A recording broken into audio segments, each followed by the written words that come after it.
बाबा से फिर प्रार्थना करता हूं उनके स्थान पे खड़ा होकर के कि भारतीय जनता पार्टी की कोई बात झूठी ना निकले। अगर उन्होंने ये कहा है कि 20 लाख करोड़ का इन्वेस्टमेंट आएगा तो मैं बाबा से कहूँगा कम से कम 20 लाख करोड़ में 5 लाख करोड़ इस काशी को भी मिल जाए। ये किसके लिए कह रहे हो? इसीलिए मैंने कहा कि बाबा के स्थान पर खड़े होकर के मैं यही बाबा से प्रार्थना करता हूँ, इस काशीनाथ विश्वनाथ की जगह पर इससे पवित्र जगह और क्या हो सकती है कि जो भारतीय जनता पार्टी के लोग कह रहे हैं वो बात झूठी न निकले। अगर 27 लाख करोड़ उन्होंने कहा है तो 27 लाख करोड़ में कम से कम काशी को 5 लाख करोड़ मिले और बाकी 22 करोड़ पूरे उत्तर प्रदेश में हर डिस्ट्रिक्ट में इक्वली बढ़ जाए। राहुल गांधी को भी कुछ शुभकामना दीजिए, भारत जोड़ो यात्रा करके आए हैं। देखिए, कांग्रेस पार्टी का अपना एक कार्यक्रम है। समाजवादियों ने कई मौक़ों पर यहाँ साइकिल चलाई है। देश के सामने आज सबसे चरम सीमा पर बेरोजगारी है, चरम सीमा पर महंगाई है, न्याय की कोई उम्मीद नहीं कर सकता है। ये बड़े सवाल हैं। बिजली महंगी होती जा रही है, किसान की आय दोगुनी नहीं हो रही, और जितने भी वादे भारतीय जनता पार्टी ने किए कम से कम वो वादे पूरे हों। और अगर इन्वेस्टमेंट आ रहा है कहीं ऐसा ना हो जैसा वादा माँ गंगा से किया गया था।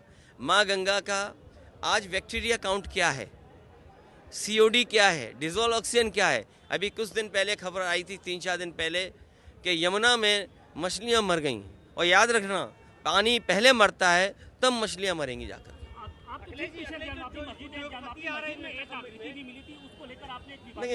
नहीं, कोई विवादित नहीं दिया। वालों से बोलिए कि समाजवादियों की योजना थी, और मैं ये आज कहता हूँ बाबा के द्वार के सामने, जिस समय इनके केंद्रीय मंत्री ने कहा कि हमारे कहने से ठेका दे दो, मैंने उस बात को स्वीकार किया और केंद्रीय मंत्री उस समय इस विभाग के जो थे उन्हीं के कहने से ठेका दिया। अंडरग्राउंड बिजली अगर किसी ने यहाँ की है तो वो समाजवादियों ने की है।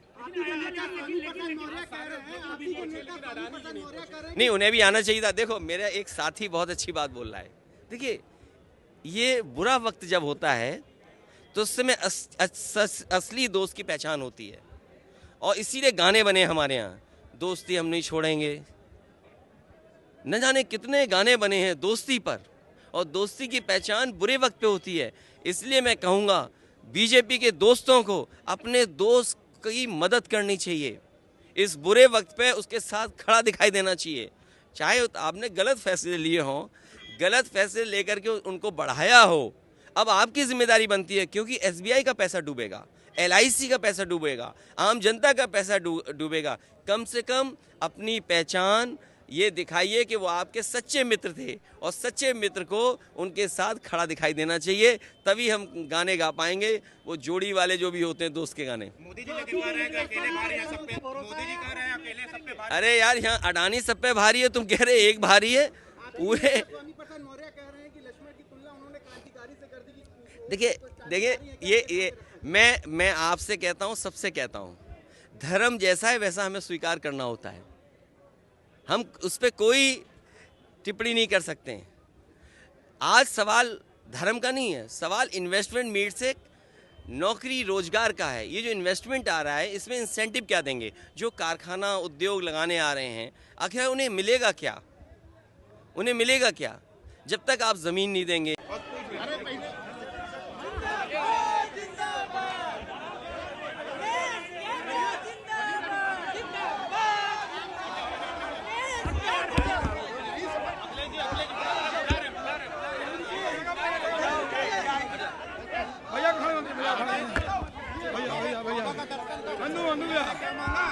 देखिए,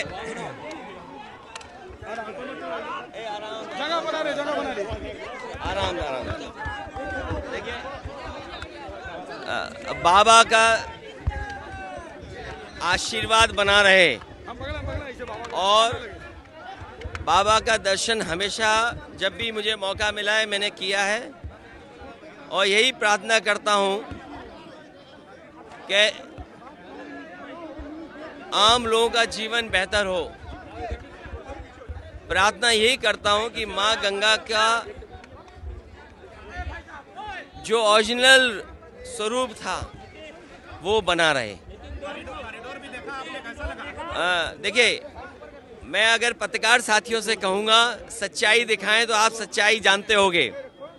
मुझे याद है जिस समय कॉरिडोर बनने का सबसे पहला फैसला लिया गया था उस समय कैबिनेट समाजवादी सरकार की थी और जो मकान लेने की शुरुआत भी उसी समय हुई थी। लेकिन दूसरे लोग कहेंगे कि उन्हीं का ठप्पा है बीजेपी का। ऐसा नहीं है। समाजवादी सरकार में भी पहले कैबिनेट के जो फैसले थे कॉरिडोर को लेकर के, मैं समझता हूं आप जानते होंगे कि जहां पर लैंड एक्विजिशन होने का काम शुरू हुआ था। देखिए, समय समय पर राजा महाराजाओं ने और कोई जो भी सरकार रही है समय समय पे सुधार किया है। ये जो इन्वेस्टमेंट आ रहा है इसमें इंसेंटिव क्या देंगे? जो कारखाना उद्योग लगाने आ रहे हैं आखिर उन्हें मिलेगा क्या? उन्हें मिलेगा क्या? जब तक आप ज़मीन नहीं देंगे, पानी नहीं देंगे, बिजली नहीं देंगे, टैक्स में सहूलियत नहीं देंगे या कोई इंसेंटिव नहीं दोगे तो वो क्यों आपके यहाँ इन्वेस्ट करेंगे? वो जाके मध्य प्रदेश में इन्वेस्ट कर देंगे, गुजरात में कर देंगे, महाराष्ट्र में कर देंगे, वेस्ट बंगाल में कर देंगे, तेलंगाना में कर देंगे। तो इसलिए हमारे बाबा मुख्यमंत्री जी के सामने दिल्ली वाले लोगों ने बड़ी परेशानी पैदा कर दी है कि हमारे मुख्यमंत्री जी क्या इंसेंटिव देंगे। और मुझे लगता है कि बाबा हमारे मुख्यमंत्री जी इतने कंजूस हैं किसी को इंसेंटिव नहीं दे सकते। उन्होंने माहौल दिया है यूपी में रोजगार आने। अरे माहौल से नहीं बनना, इंसेंटिव से कोई कारोबार आएगा। और हमारे मुख्यमंत्री जी इतने कंजूस हैं कि कोई इंसेंटिव नहीं देने वाले। 24 का ये है कि सरकार जाएगी। और देखिए, बाबा से हमने वोट नहीं मांगा, बाबा से हमने ये कहा, बाबा से वोट नहीं मांगा, बाबा से बीजेपी वाले वोट मांगते हैं। मैं ये कहना चाहता हूँ कि जनता के लिए अच्छा रास्ता खुले, क्योंकि हमारा देश दुनिया में बहुत पिछड़ रहा है। आप झोला लेकर के जा रहे हैं दुनिया के हर देश में और कह रहे हैं कि हमें इन्वेस्टमेंट दीजिए। दुनिया ऐसी बने कि आपके लोगों को भी मौका मिले। मान लीजिए एक कारोबारी फेल हुआ, इंग्लैंड से बाहर निकल गया, अमेरिका से अगर बाहर निकाल दिया गया तो हमारे देश की क्या छवि बनेगी? इसलिए मैं कह रहा हूँ दोस्त को दोस्त का सहारा बनना चाहिए और दोस्त को दोस्त की मदद करनी चाहिए। भाजपा से ज्यादा नकलची और झूठा कोई नहीं है। उनसे कहो कि हाँ, उनसे ज्यादा नकलची कोई नहीं है। नहीं, कोई विवादित नहीं दिया। बहुत अच्छी बात है अगर मुकदमा किया उन लोगों ने। वो ना समझ लोग हैं जो मुकदमा कर रहे हैं। जो मैंने कहा मैं उनको यहाँ से लेके बनारस से लेकर के दिल्ली तक 1 लाख स्थान दिखा सकता हूँ। 1 लाख अगर स्थान वैसे ना हो तो मुझे बता दीजिएगा। तो मतलब आप उसको खारिज करते हैं देखिए मैं इस विवाद पे जो मामला कोर्ट में है, हमारी संस्कृति क्या है, हमारी पहचान क्या है, हमारी मिली जुली संस्कृति पहचान है।